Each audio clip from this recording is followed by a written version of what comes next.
if I was asked, how do you want to spend March 8th, I don't think there will be a better way than what we did today. Today, we spent times among friends. We gave each other love. We gave each other's, our listening ear. We heard each other's.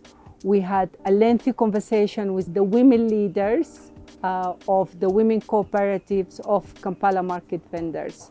I think it's really important, for us as activists and as women who are privileged to work on this field, in supporting our sisters in the women movement, to remember that this work is not about projects. It's not about donors. It's not about, money that we receive and we process. This work is about people. And it's about the change and the influence that we were able to make on women, but on communities and on children and on the future of girls and second generations. And it was a very, very good conversation. We have spoken about family law and why it's important, that women are contributing to economy. They are contributing to every aspect of life, and they deserve to be protected by a family law that will take their equal rights to considerations. We have also talked about successions. We have talked about respect and dignity. We have talked about, social protections, access to health, which is fundamental and critical for women. Investing in women, it means a lot. It means taking women seriously in every aspect of life. Consider their contributions to the economy seriously.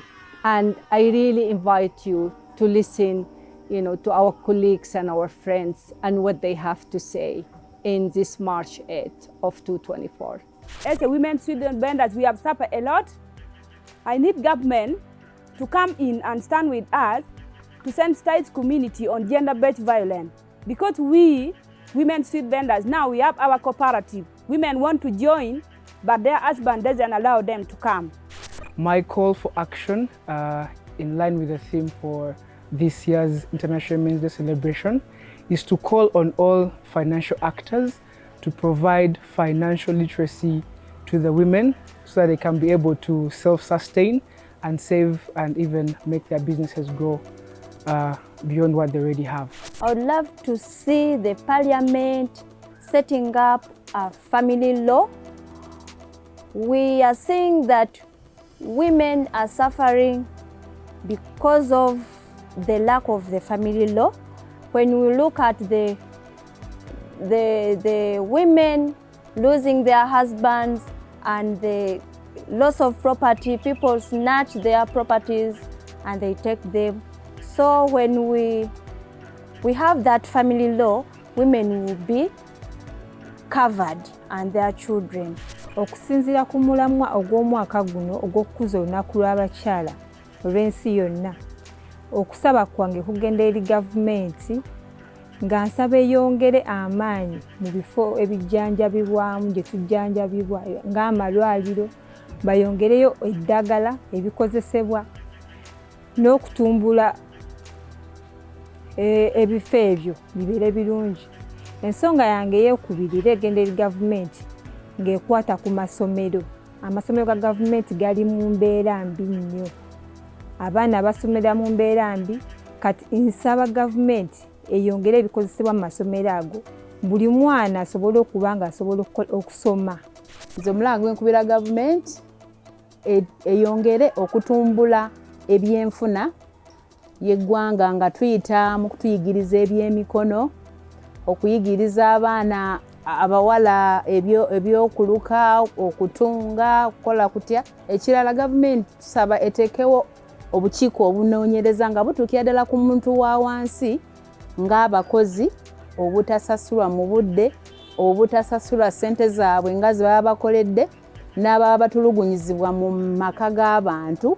My call to action as we celebrate the International Women's Day is to fellow women that it is time that we now start thinking about changing the narrative of how we bring up our girls, so that instead of preparing them from a young age to think that maybe they are only meant for marriage or to